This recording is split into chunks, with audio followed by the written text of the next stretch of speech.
Para naman ha mga namimiling makasaysayan na lugar.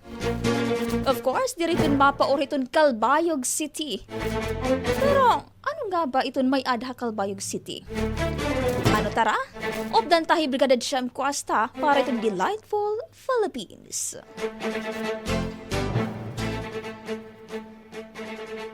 Let's go ng mag-cultural tour sa Calbayog City. Located sa northern point ng Samar Province, riko kung matatawag ang Calbayog City, tikang han natural wonders ng history. Tikang ha Spanish colonial era tubtob ha liberation ng Japanese occupation, na witness mismo han baybayon ng Calbayog ang mga importante nga events sa Philippine history. Maaram ba kamo nga makikita na Calbayog City ang mother of all dioceses in Eastern Visayas, amo ini ang Cathedral of Saints Peter and Paul o commonly known as Calbayog Cathedral.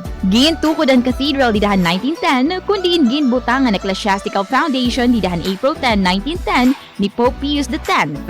Dida naman ang May 2010, siyahan nga umatender ang Vatican's Philippine representative siyahan nga centennial celebration ng simbahan.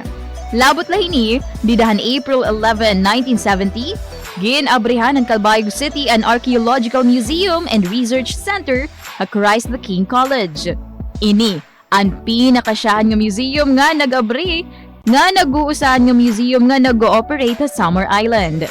Naka-display ang museum ang mga collection ng mga archaeological artifact tugad ng burial jars and covers, log coffin, jarlets, cups, house, saucers, and dishes na tikang padidahan 14th century. Naka-display gihapon ng mga old coins, heirlooms, old household items, religious items sugad ng mga santo, altar, chalices, and monstrance.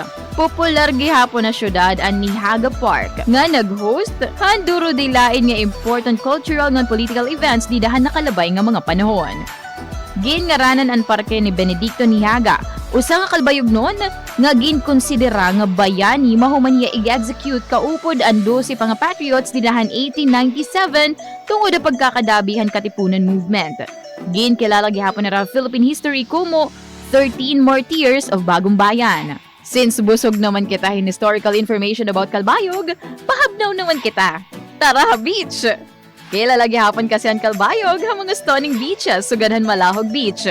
Usa nga picturesque beach nga kilala yung stunning natural landscape ng clear waters. Popular rin nga destinasyon for both relaxation and adventure nga nag-o-offerin mga activities sugadhan swimming, snorkeling, and hiking. But wait, there's more!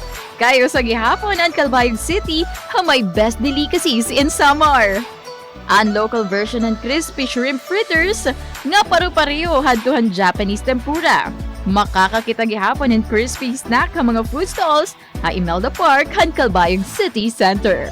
Para Delightful Philippines in the heart of changing lives ini, Brigada Siyam Kuasta han Brigada Tacloban, the Music and News Authority. Ang bahaging ito ay hatid sa inyo na Power Cells Herbal Capsule dahil ikaw ang sandigan.